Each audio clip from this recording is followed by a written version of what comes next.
Cuando todo comenzó, se reunía un grupo de personas para orar. Para orar y buscar. Para orar y buscar bajo una dirección y bajo una promesa. Bajo una dirección dada por la palabra. Nunca se reunió un grupo de cristianos para buscar si no era primeramente bajo la dirección de la palabra de Dios. Y el Espíritu Santo nos dirige allí donde se le puede dar gloria a Cristo y donde nos puede enseñar las verdades de su palabra. No puede existir un divorcio entre el Espíritu y la verdad de la palabra de Dios. Por eso este es un congreso que es de evangelismo. Es un congreso sobre el evangelio. Y en el centro del evangelio hay una persona. Y su nombre es Jesús. Se reunieron justo aquí en Cuba. Hace aproximadamente unos 115 años. Un grupo de personas que escuchó por vez primera lo que era la experiencia pentecostal. No había pasado mucho tiempo. Apenas unos años antes, algo similar ocurría en los Estados Unidos. Pero ¿en qué se fundamentaban estas personas para orar y para buscar? Se fundamentaban en una promesa. Se fundamentaban en una palabra. En una palabra dada por Joel, a la cual creyó una nueva generación de hombres y mujeres. Cuando Pedro recordaba su cumplimiento en Pentecostés, diciendo: en los postreros días derramaré mi espíritu sobre toda carne, y vuestros hijos y vuestras hijas profetizarán. Vuestros jóvenes verán visiones y vuestros ancianos soñarán sueños. Y de cierto, sobre mis siervos y sobre mis siervas derramaré mi espíritu en aquellos días y profetizarán. Hablarán, anunciarán, impactarán con la palabra que salga de sus labios. Aquí se ha hablado mucho de trastornar al mundo. Se trastorna al mundo con la palabra de poder. Cuando profeticen, no es en la espera, es en la palabra profética más segura. Daré prodigios arriba en el cielo y señales, evidencias abajo en la tierra. Cuando profetice vendrán evidencias. El sol se convertirá en tinieblas y la luna en sangre antes que venga el día del Señor grande y manifiesto. Y todo aquel que en el Deveche, que en Guanabacoa, que en La Habana, que en Cuba, que en este mundo que tú y yo conocemos, por eso abramos los ojos, porque todo aquel que en esta tierra invocare el nombre del Señor por la palabra profética predicada será salvo. Esa es la promesa. Ese es el fundamento y esa es la palabra. Los grandes avivamientos, las grandes reformas, ¿a dónde han ido? A la palabra. Josías, ¿a dónde fue? Lutero, ¿a dónde fue? William Seymour, ¿a dónde fue? Y aquí tú y yo estamos hoy para recordar que la historia nos enseña que cuando querramos experimentar un avivamiento que resuene en una nación o comunidad o en algo tan pequeño como en una casa, ¿a dónde tienes que ir? A la palabra de Dios. Transcurría el año 1910. La naciente República Cubana, aunque nacida de las cenizas de la guerra, era un fértil campo para las misiones de las iglesias evangélicas históricas. Muchos comenzaron a llegar a finales del siglo XIX, principios del siglo XX. La Convención Bautista Occidental, la Convención Bautista Oriental, los metodistas, Entre ellos también la Iglesia de los Amigos, más conocida también como Sociedad Cuáquera. Ellos se habían establecido en varias regiones del país. Y uno de sus líderes, conocido como Mr. Payne, era un misionero nacido en la India, pero de ascendencia británica, que estaba haciendo misiones en Cuba. Él había venido con un propósito, y era invertir en la formación de la industria del azúcar en Cuba. Pero conoció a Jesús en Cuba y se quedó en Cuba como misionero. Se formó como uno de los líderes más prominentes de la Sociedad Cuáquera o Iglesia de los Amigos, y escuchó por una carta que recibió de su madre de ese avivamiento que había comenzado en Azusa en 1906, y que en 1908 estaba en pleno auge, ya llegando a África, a Europa, a Asia, a América del Sur. Estaba por todas partes. Con una carta que le envió su madre a Mr. Payne, que este hombre leyó y escuchó de lo que estaba ocurriendo en Azusa, indagó en la palabra del Señor, y la palabra le confirmaba que sí, que había algo que se llamaba bautismo del Espíritu Santo, que llenaba a los misioneros y a los predicadores de poder para esparcir el precioso evangelio por toda la tierra. Se lo compartió a los que se reunían con él. En Santa Cruz del Norte ellos se reunían. Y también los congregados querían eso mismo. Querían también experimentar el poder. ¿Qué más podía pedir a gente que nada tenía? Que hoy no tenemos nada. En 1908, después de 2 guerras, la gente tenía menos. Pero querían algo fundamentados en la palabra, el poder del Espíritu Santo. Así que comenzaron a orar por la llenura pentecostal, pero no pasaba nada. 1908. Ese año se fue y nada pasó. 1909. Ese año pasó y tampoco recibieron la promesa que estaban buscando. Hasta que un día perseveraron y buscaron y buscaron. El 26 de mayo de 1910, Mr. Payne recibió la llenura del Espíritu Santo. Y él escribe el quebrantamiento que esto produjo en su vida y la batalla que tenía con el enemigo, porque el enemigo le sembraba ideas en su mente diciéndole: no lo recibes porque no te lo mereces. No lo recibes porque no lo estás buscando apropiadamente.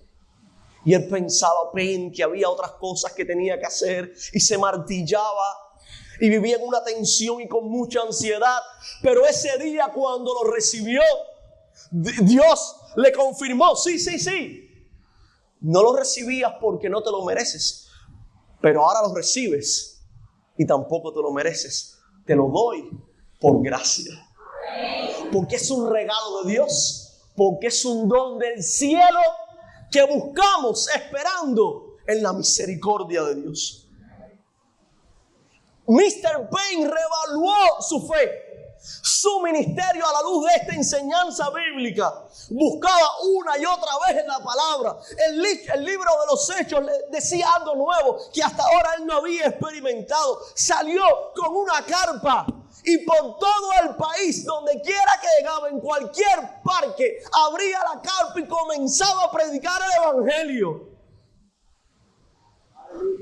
Se reunía la gente. ¿Esperar a qué? Se reunía la gente a que esta palabra fuera abierta, a que el evangelio de poder fuera predicado. Y cuando el evangelio de poder era predicado, la gente se convertía.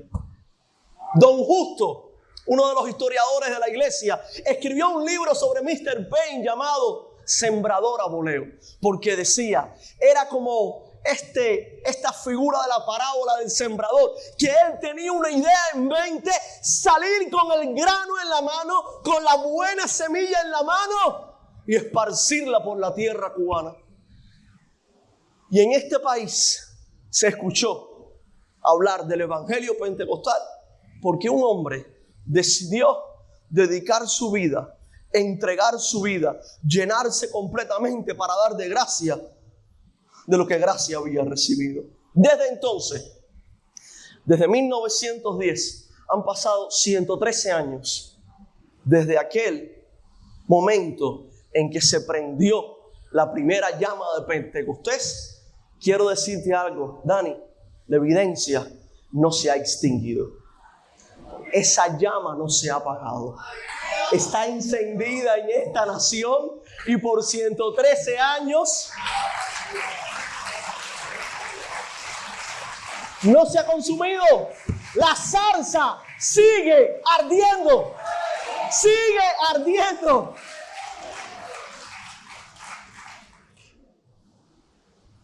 Pero ¿qué ocurre cuando uno esparce la semilla?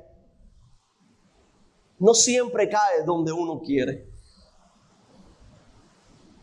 Y con el tiempo, con los años, se comenzaron a diseminar doctrinas y prácticas que no necesariamente respondían al núcleo de la fe pentecostal. Yo creo que este puede ser, este congreso de evangelismo, por tanto, un congreso para hablar del evangelio puro. Parece el momento adecuado para reevaluar, para discernir, para analizar nuestro panorama teológico actual y responder al desafío de un reencuentro con nuestra identidad, porque tenemos una identidad firme en Cristo, un reencuentro con nuestras raíces y sobre todo fundamentar nuestra fe en la palabra de Dios. Así que yo traía por ahí una presentación de PowerPoint, no sé si me la pueden por favor ir pasando. Quiero esclarecer algo. Tenemos poco tiempo para abarcar un contenido que es muy amplio, muy rico, y en que podemos profundizar muchísimo. Yo lo que voy a hacer es que me voy a ceñir a compartirles 5 claves que van a ayudarnos a lograr una restauración de la identidad pentecostal en la iglesia cubana. ¿A cuántos pentecostales cubanos le estoy hablando en esta mañana? Así que quiero decir, vengo a exponer la palabra de Dios. La palabra de Dios es una palabra profética. Por tanto, si usted percibe que en estas claves hay una profunda crítica a nuestra espiritualidad tal cual la estamos llevando, usted está percibiendo bien.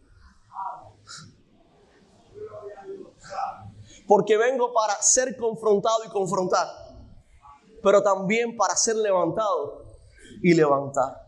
Así que espero que esta palabra hoy llegue a tu corazón como una espada de doble filo, pero que también te edifique y te levante. La primera clave. Vamos a pasar a la próxima diapositiva. Vamos a pasar. La primera clave que quiero compartirte hoy sobre cómo restaurar la identidad pentecostal en la iglesia cubana, pero cómo restaurarla en ti, es atender al llamado de predicar un evangelio cristocéntrico, no sociopolítico.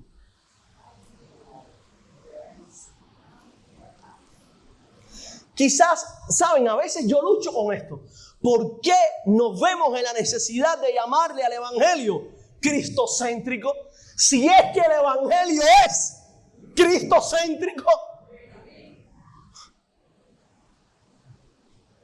Pero al hacerlo, estamos reconociendo que hay un imperativo de enfatizarlo por las distorsiones que nos encontramos en muchos que supuestamente predican también el evangelio. Y ahí está la advertencia paulina. Oye, si alguien, un hombre, una mujer o un ángel, cualquier mensajero, predica un evangelio diferente del que han recibido, sea anatema.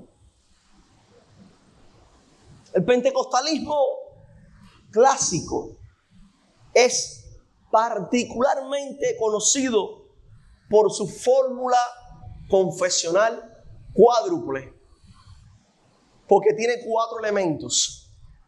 Y la fórmula dice: Jesús salva, sana, bautiza en el Espíritu y viene pronto. Así que en el núcleo de la fe pentecostal hay acciones que alguien ejecuta en nuestra vida y es parte del evangelio, pero quien ejecuta esas acciones y que es el fundamento y la roca de esta palabra predicada es Jesús. Es Jesús salva, Jesús sana, Jesús bautiza en el Espíritu y Jesús es el Rey que viene pronto. El problema que vemos en la actualidad es que muchos están añadiendo elementos al evangelio que les son extraños para coquetear con las fuerzas políticas imperantes. Algunos hablan de un evangelio, por ejemplo, que afirma a todas las personas, independientemente de su proyecto de vida.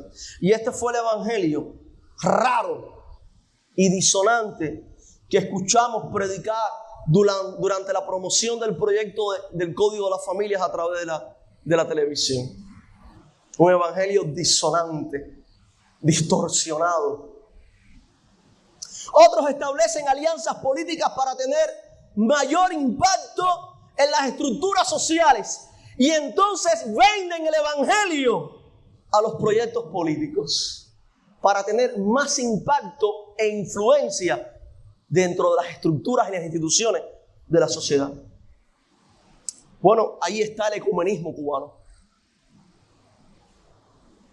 Por último están aquellos que buscan convertir a sus iglesias en proyectos políticos disidentes, tal como se observa en las congregaciones de corte apostólico y profético. Impactemos las instituciones para cambiar la sociedad. No. ¿Cuándo se perdió el orden? ¿Cuándo el evangelio dejó de ser evangelio para convertirse en revolución social? No. Impacta un corazón, impacta una vida y la sociedad cambiará.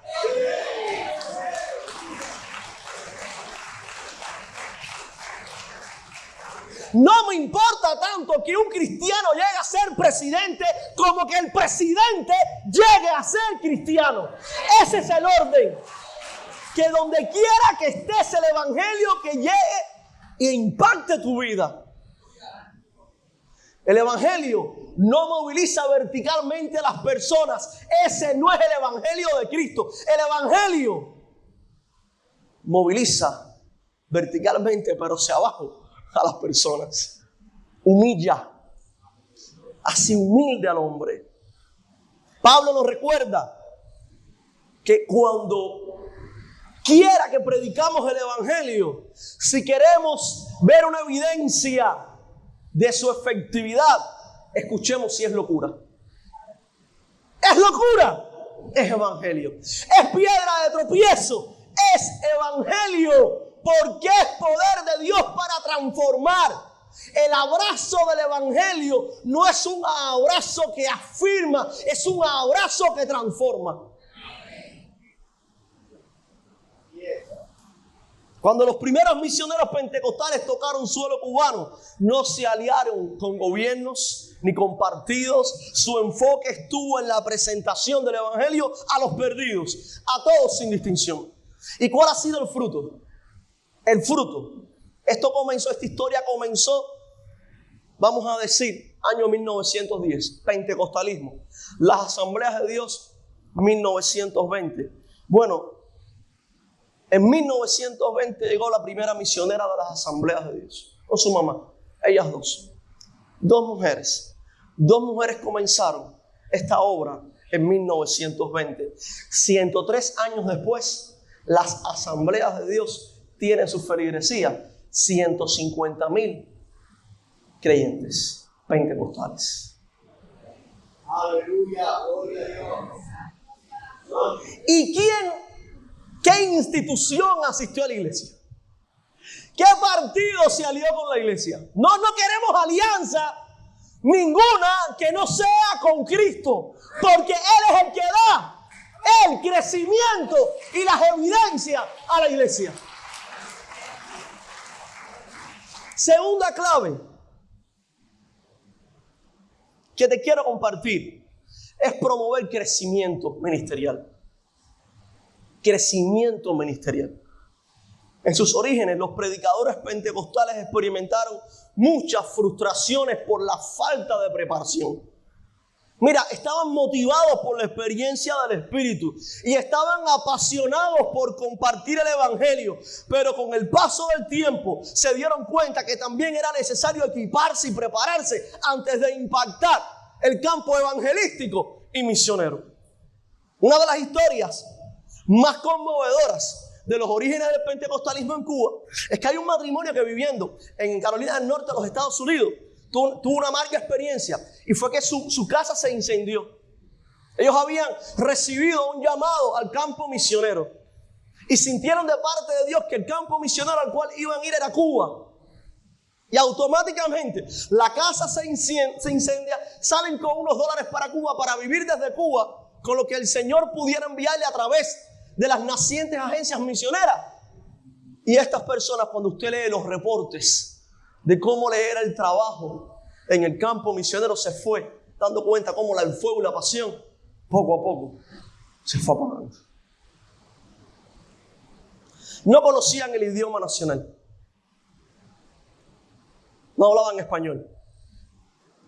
Hay un momento en que se registra que ellos, oficiando el culto, la esposa del misionero, la señora Chillen, el Señor le da un mensaje en lenguas para la congregación, como una manifestación, una evidencia del poder del Espíritu Santo.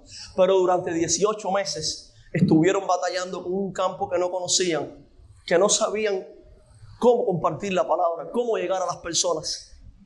Intento tras intento, sus fuerzas se veían menguadas. ¿Y qué pasa con esto? Cuando nosotros tenemos un fundamento bíblico que es sólido, se promueve una práctica que es sólida. Cuando hay un fundamento bíblico que es legítimo y que es verdadero, podemos crecer en el ministerio con un fundamento que es bíblico y que es verdadero. Pero cuando el fundamento está distorsionado, la práctica también se distorsiona. Miren, los primeros misioneros pentecostales, así surgió el movimiento pentecostal, creían que la señal de las lenguas indicaba el grupo cultural al cual las personas debían evangelizar.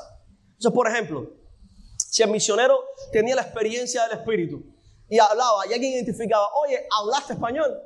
Las lenguas que recibiste fue un español, un dialecto perfecto, un castellano maravilloso. Entonces ya entendían que debían hacer misiones en un país de habla hispana. Y ellos salían. Mira, uno de los grandes educadores de las asambleas de Dios en Cuba, Floyd Woodworth, él vendió su carro para venir a Cuba y hacer misiones en Cuba. Son evidencias. Ese hombre vendió lo que tenía para evangelizar a nuestros padres. Pero la teología de las lenguas no era una teología bíblica. Era una teología que estaba distorsionada. Por lo tanto, ellos decían, el llamado es ya, porque como mismo Jesucristo salva, sana y bautiza en el Espíritu también, viene pronto, hay que salir ya. No me voy a preparar, Él me va a dar la preparación. Oye, si me ha hecho hablar en otra lengua, ¿qué otra herramienta no me va a dar? Pero esa teología llevó a una mala práctica. Si nosotros queremos crecer ministerialmente, iglesia pentecostal, evangelista, pastor, fundamenta tu ministerio en la palabra de Dios. ¿Cómo crecer? Desde ya, si no lo has hecho, sé parte de los programas de educación de tu iglesia. ¿No has estudiado un bachiller? Matricúlate, ya estás sirviendo al Señor, matricúlate ya en un programa de bachiller de la universidad. La Universidad Pentecostal de Cuba tiene programas desde diploma, discipulado cristiano, diploma, entrenamiento ministerial hasta doctorado. Crece en el fundamento de la palabra mientras sirves al Señor. Tercera clave: fomenta la unidad de la iglesia y su revitalización. Pablo recuerda en Efesios que solo hay un cuerpo, que solo hay un espíritu, que solo hay un Señor, que solo hay una fe, que solo hay un bautismo y que solo hay un Dios que es el Padre de todos. Nadie más fuera de él. No siempre fuimos una iglesia numerosa, ¿saben? Cuando May Kelty, la misionera pionera de las Asambleas de Dios en Cuba, y su mamá llegaron en 1920, ¿quiénes creen ustedes que ayudó a May Kelty y a su mamá a establecerse en Cuba?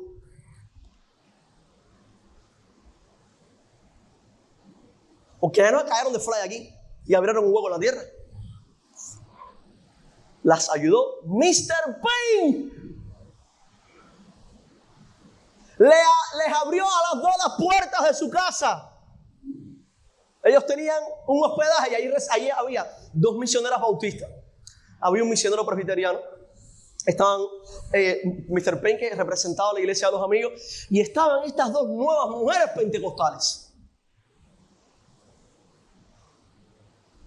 Pero por aquellos tiempos, la década del 20, se edita el primer himnario de corte pentecostal. Todavía lo usamos.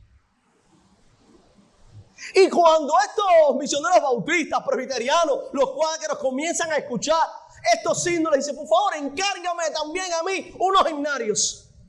Y cantaban juntos los himnos que glorificaban al Dios, al único Dios y Padre de todos.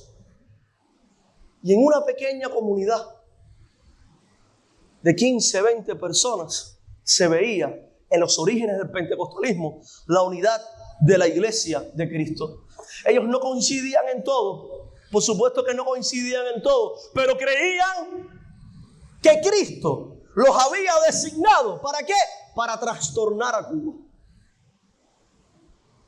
En la actualidad tenemos como concreción de esa unidad el Concilio de Iglesias Evangélicas de Cuba. Pero en cuánto empeño no le tenemos que poner nosotros mismos en nuestras congregaciones para seguir buscando la unidad de nuestras propias congregaciones, de nuestra región, con nuestros hermanos de nuestro propio concilio, con hermanos de otros concilios, fomentar la unidad, no en todo lo que creo, sino en el poder del evangelio. Los pentecostales podemos hacer grandes aportes al resto de los miembros de la familia cristiana. Cada vez que veo a alguien, papá, que dice: no, es que nosotros los pentecostales no estudiamos mucho, somos gente del espíritu, pero no de la palabra. Yo quiero en ese momento, yo me tiro a orar: Señor, por favor, revélale que no hay otro evangelio que el que está fundamentado en tu palabra, que no hay otra fe que la que está fundamentada en tu palabra, que no hay otra vida cristiana que la que uno puede tener siendo nutrido y alimentado por la palabra de Dios. Los pentecostales somos gente de la palabra. Aprendamos a reconocer lo que tenemos para darlo. Lo que a mí más me preocupa a veces cuando mis jóvenes tienen, los jóvenes de la iglesia, los jóvenes de Cristo de Maranata, tienen confraternidades con jóvenes de otras denominaciones. No es lo que puedan recibir. No, yo lo que quiero es que ellos aprendan a dar. No me avergüenzo del evangelio en el que he creído. Y nuestro evangelio, queridos, es pentecostal. No institucionalmente hablando, fue un evangelio predicado en el poder de Dios el día de Pentecostés. Ustedes lo entregaron por el anticipado conocimiento de Dios a Cristo, pero Él es el autor de la vida. Lo sepultaron, pero Dios lo resucitó con poder. Nosotros lo hemos visto, ha resucitado y ahora está a la diestra del Padre intercediendo por sus hijos. Eso es un evangelio pentecostal. ¿Por qué es pentecostal, queridos? Porque sentado a la diestra del Padre derramó este don que ustedes hoy ven y oyen. Nos ha bautizado con su Espíritu Santo. Es la iglesia de Cristo, una iglesia bautizada con el poder de Dios. Si no, no estaríamos en este lugar para hacer la historia. Hemos encontrado en el libro de los Hechos la historia, la palabra de Dios, libro de los Hechos, la historia que la iglesia está llamada a vivir. ¿Y qué caracteriza esta historia? La caracteriza la acción del Espíritu en la tarea misionera y evangelística. Donde quiera que el Espíritu actúa para dar una palabra que sea evangelio puro.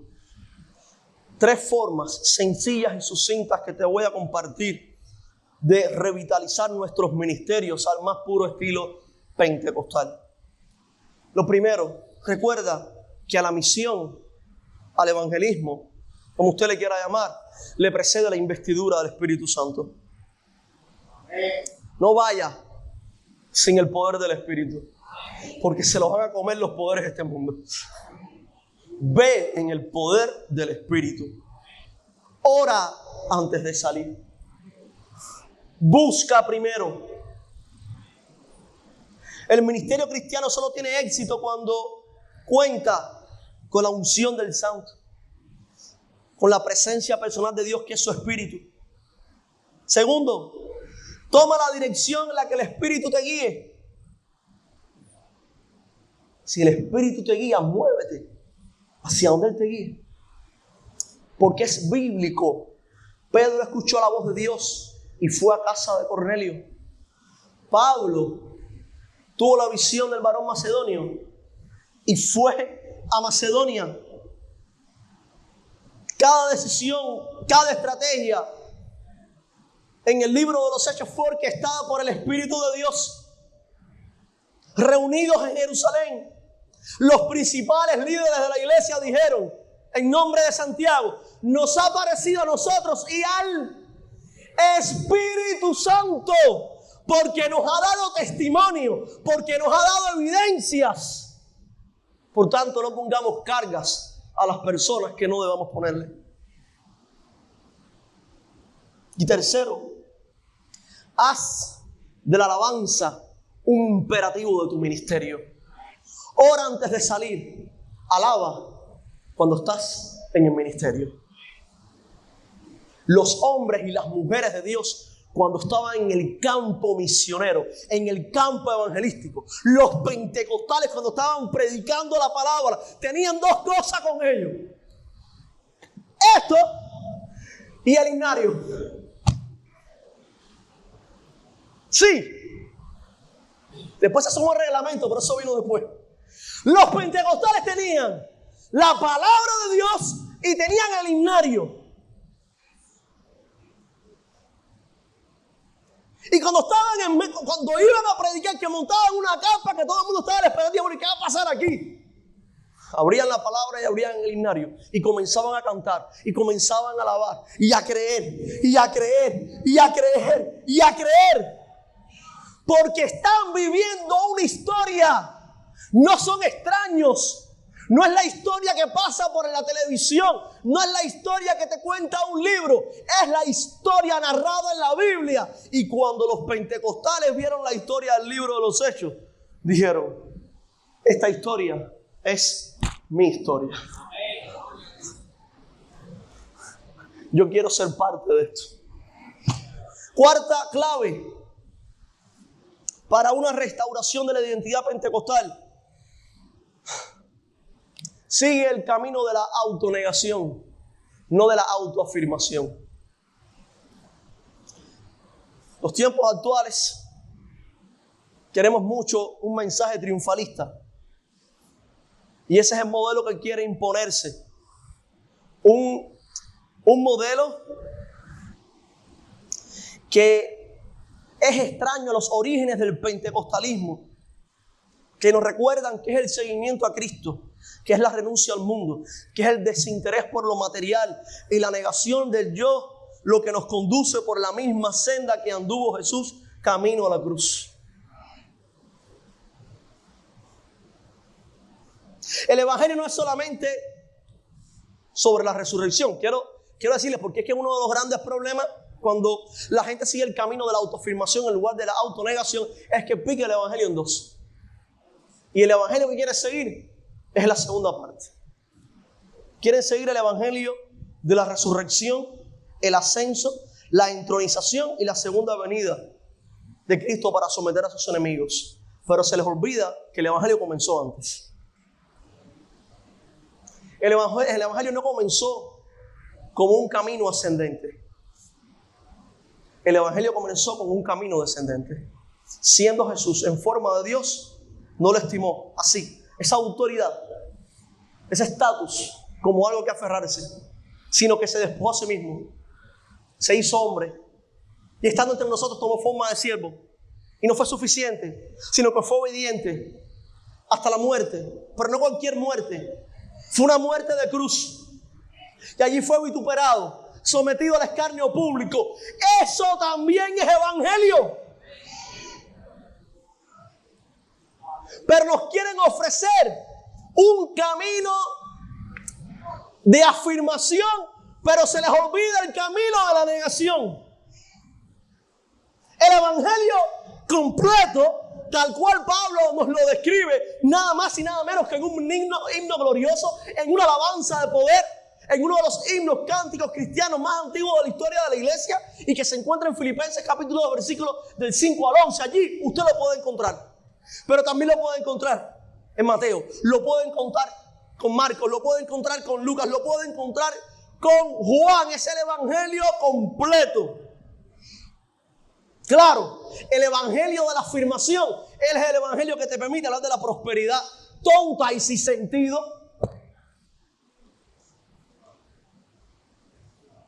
Que es un culto al dinero, un culto al yo.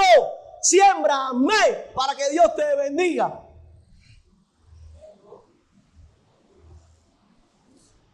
Pero el evangelio que nos presenta el Nuevo Testamento es mucho más poderoso, porque nada se pierde. Si ando en tribulación, el falso evangelio me hace sentir en derrota.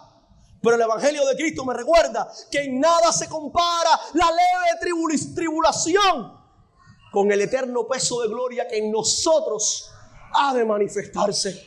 Porque donde hay muerte en Cristo, también hay vida. Es necesario que para que dé fruto la semilla primero muera. Si no prospera económicamente, el falso evangelio me hace sentir en pecado. ¿Qué estarás haciendo mal? ¿De cuándo acaso es una evidencia? El evangelio de Cristo me recuerda que mi Dios, que es mi Dios, que es mi pastor, me suplirá todo lo que me falta conforme a sus riquezas en gloria.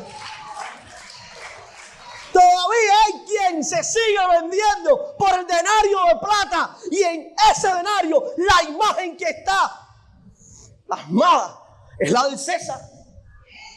No pueden servir a dos señores. Mi evangelio es uno de muerte y resurrección, de humillación y de exaltación.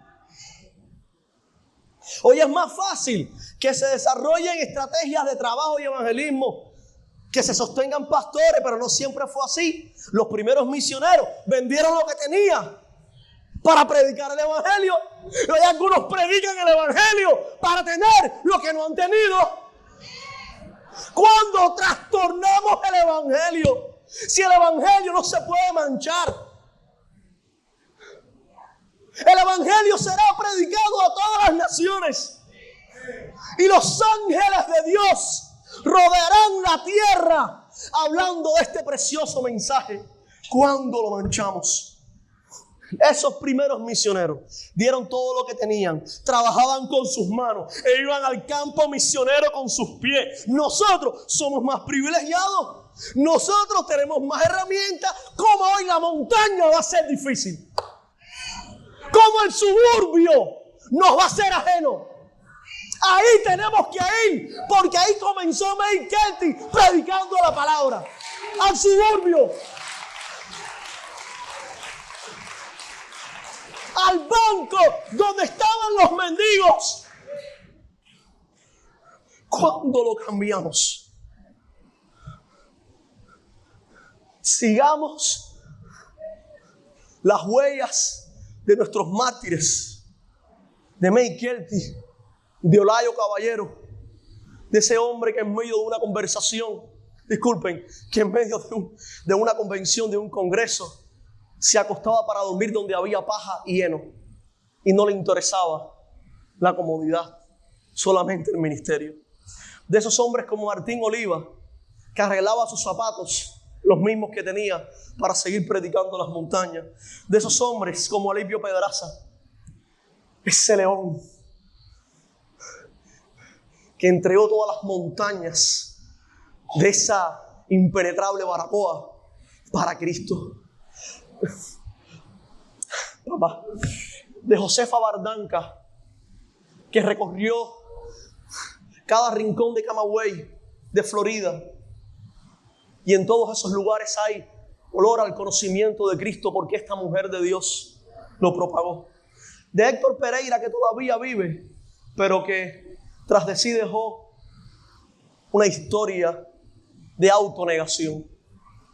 Y por último, la última clave: si queremos restaurar la identidad pentecostal, aprendamos a superar la tensión entre búsqueda y manifestación, entre búsqueda del Espíritu y señal, entre búsqueda de evidencia. Usted puede ponerlo como más le guste. ¿Saben? Muchas veces nos sentimos frustrados porque buscamos la llenura, pero no hablamos en lengua. O sea, nos frustramos. Oramos por el enfermo y no se sana. Entonces nos frustramos. Oramos por el ministerio y no tiene todos los frutos que nosotros estamos esperando. Y nos frustramos. Déjame reconfortarte con una palabra para ti. A lo largo de la historia de la iglesia, en especial la pentecostal, en Cuba, esta tensión ha estado presente. No es algo nuevo. En el instituto, los jóvenes oraban para recibir el bautismo del Espíritu Santo, para hablar en lenguas. Y se pasaban tiempo buscándolo. La fidelidad de Dios está en creer que lo vas a recibir. El Espíritu no existe para que lo manipulemos, sino que la gente vaya a ver un brujo. Si la gente quiere manipular espíritus, que vaya a ver a un babalao. Aquí no se manipula el Espíritu. Aquí el Espíritu Santo hace su voluntad como quiere en medio de su iglesia.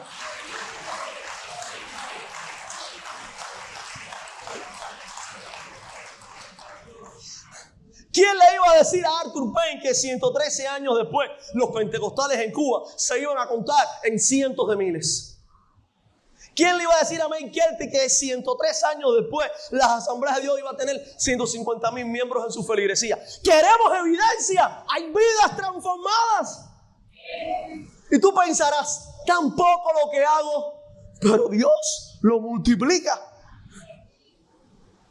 ¿Quién le diría a Belkis Salazar, la misionera de las asambleas de Dios, que saliendo de la iglesia madre nuestra, de Infanta, la iglesia de La Habana, y entonces aquí en este lugar plantaría una pequeñita congregación con niños y ancianos. Y hoy Guanabacoa tiene 14 iglesias, creo que vamos ya. 15 iglesias tiene Guanabacoa. Ay, si Belkis Salazar pudiera verlo.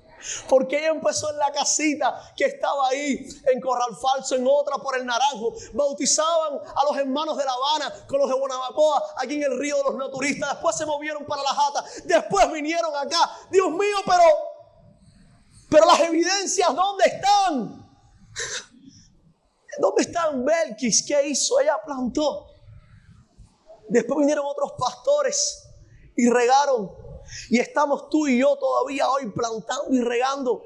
Déjame decírtelo, el crecimiento lo da Dios. A lo mejor estás batallando con una célula que no te crece. Pastor, llevo 5 años con una célula, nada más que me dan 5 personas. Yo te digo, y esas 5 personas no son preciosas para Cristo. Esas 5 personas no son dignas de que el evangelio les sea predicado. Cuando cambiamos el orden, el crecimiento lo da Dios. Así que ora por los enfermos. Anhela más experiencia. No deje que la gente después quiera hacerte bullying espiritual. Ustedes los pentecostales son unos emocionalistas, se ponen a hacer una peletería y después no pasa nada. Sí pasa. No te confundas, porque mi vida ha sido transformada por Cristo. Sí pasa. Cree en la fidelidad del que se manifiesta, pero no dejes que nadie amedrente tu fe. Da gracias al que te fortaleció, porque nadie más fue él quien te puso en el ministerio. Habrá quien te diga, por mí tú estás ahí. Yo te ayudé a dar ese paso que tú no habías dado. Hermano, pon tus ojos en Cristo. Él y nadie más que Él te puso en el ministerio y te tuvo por fiel. Nadie más. Así que, si quieres superar la tensión y la ansiedad que frecuentemente experimentamos entre la búsqueda y la manifestación, pídele a Dios que abra tus ojos, que puedas ver todo lo que Él ha hecho en esta nación y cómo ha preservado con vida a su iglesia cuando estaba sentenciada a muerte. ¿Quieres una manifestación del Espíritu? La tienes delante de ti. Delante de ti tienes una iglesia gloriosa, es una evidencia. Delante de ti tienes el poder del Espíritu Santo que se mueve haciendo nuevas cosas cada día. Y delante de ti tienes la palabra de Dios. No oscurezcamos nuestra mirada. La señal de las señales, la señal de todas las señales, no es el enfermo que se sana. Es siempre recordar que aquel que estaba muerto vivió para que todos los que murieron hoy vivan. Dios te bendiga mucho.